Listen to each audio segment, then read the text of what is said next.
Hello, Scorpio, Sun, Moon, Rising, and Venus signs. Kamusta kayo? Sana po'y nasa mabuti kayong kalagayan. Welcome back po sa Star Tarot. At kung bago kayo rito, welcome din po kayo. Please subscribe, like, share my videos, and leave me a comment kung nakaresonate po kayo. Thank you.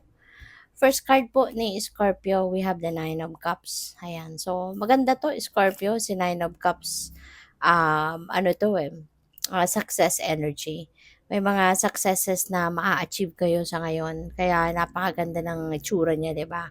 Ng lalaking ito. Yung parang chilling lang siya, enjoying all the cups behind him. Pati dito, nag-enjoy siya kasi he is blessed, no? So maaaring ganun din kayo ngayon, Scorpio. And maaaring around this time, merong mga dadating na biyaya sa'yo, successes, material success, financial success. You will be happy, joyful, yung pakiramdam. At saka ano din ito, wish fulfillment energy. Kaya po pwede na mayroon kayong mga wishes, mayroong mga dreams or goals kayo that are coming to fruition. So maaring ito na yung panahon na mai enjoy ninyo yung mag enjoy kayo sa buhay, 'di ba? Magiging masaya, magiging contented kayo. Kaya yun, this is something that you really need to be grateful for, no? Ngayon pa lang pagpasalamat nyo 'yan. Ipagpasalamat nyo na 'yan para tuluyan ng pumasok sa buhay mo yung swerteng ito.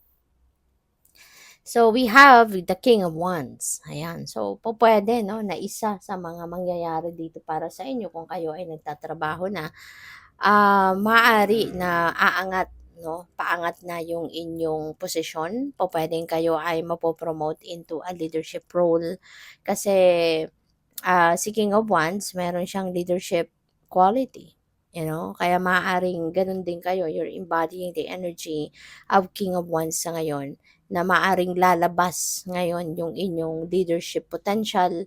Kaya po puwedeng ma-recognize 'yan ng mga tao, or ng boss ninyo, manager ninyo, ganyan. Maaaring ma-recognize 'yan at, mabigyan na nga kayo, 'no, ng posisyon na gano'n. Pupuwedeng ma-promote kayo.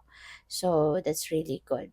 Pupuwede rin ang iba sa inyo rito, you would have that opportunity na or chance na baka magkaroon na kayo ng chance na,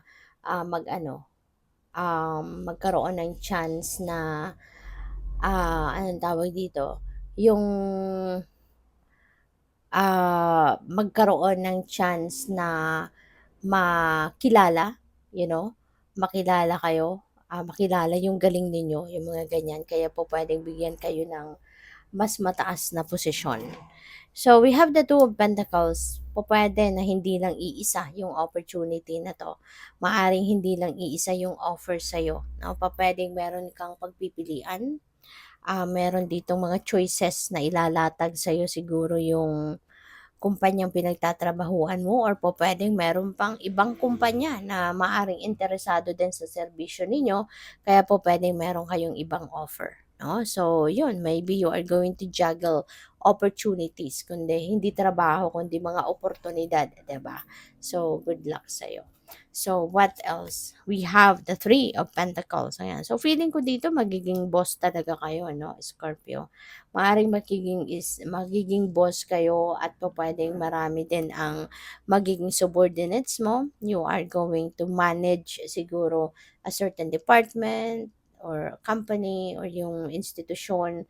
So yun, maganda rito kasi, maaari na yung mga subordinates mo dito will also be very supportive of you. Magiging suportado ka nila, magiging, ano din sila, parang you will be sharing the same vision, the same goal, yung gano'n. At, meron ding ano rito, meron din mga anong tawag diyan, meron ding mga meron din magkakaroon dito ng ano sa inyo, magkakaroon ng great support, 'no, coming from yung mga makakasama mo, mga makakapartner mo kung sa kunyari pupuwede rin kasi na hindi lang ito sa trabaho, yung partnership na 'yan. Maybe ang iba sa inyo kung sa trabaho nga you will be working in a team, ganyan. Or kung ang iba naman pupuwedeng sa negosyo ito. no? Pupuwedeng merong collaboration, pupuwedeng merong makikipag-partner sa inyo, merong makikipag-merge ng business, yung mga ganyan. Kaya you're definitely going to ano, expand, no, your connection. So we have strength. Ayan, at lakasan mo lang inyong loob, no? Lagi lang malakas ang inyong loob. Kasi maaaring challenging, 'di ba? Yung pagiging kung kunyari kayo ay mapo-promote talaga into a leadership role. But it comes with a great responsibility, 'di ba? Kaya maaaring ma-challenge ka. Kaya wag kang panghinaan ng loob. Lakasan mo lang lagi ang loob mo, magpakatatag ka kasi ano 'yan eh, unang-una dapat maging confident ka talaga. Kasi hindi ka bibigyan ng leadership role na ganyan kung hindi ka nakikitaan ng great potential of being a great ano, a leader, 'di ba? Kaya ka pinagkakatiwalaan or pagkakatiwalaan ng ganyang kalaking posisyon kasi nakikitaan ka ng potential na kaya mo, 'no? Magaling ka, kakayanin mo at magagampanan mo yung role na 'yan. Kaya, magtiwala ka lang sa sarili mo. Okay? Always trust your ano, your capabilities, trust yourself and believe in yourself. So we have temperance, ayan. This could be something as well ano, yung posisyon na 'yan, yung promotion na 'yan, maaaring matagal mo nang inantay. You waited for so long, you've been very patient kasi siguro pupuwede rin na talagang pinaghandaan mo din 'no, yung posisyon na 'yan, quietly. Maaaring wala kang pinagkukuwentuhan na nag-aaral ka, maaaring wala kang pinagsasabihan na talagang nag-take ka ng master's degree or kung anumang klaseng pag-i-empower sa sarili mo ang ginawa mo or paghahanda para maging ano ka, isang leader, yung ganyan. Maaaring you've been doing that, behind the scenes. Kumbaga walang nakakaalam na iba kundi ikaw lang. So, maybe pinagtrabahuan mo at pinagsikapan mo 'yan and you've been patiently waiting for this position to be offered to you. So, pupuwedeng may gano'ng ganap.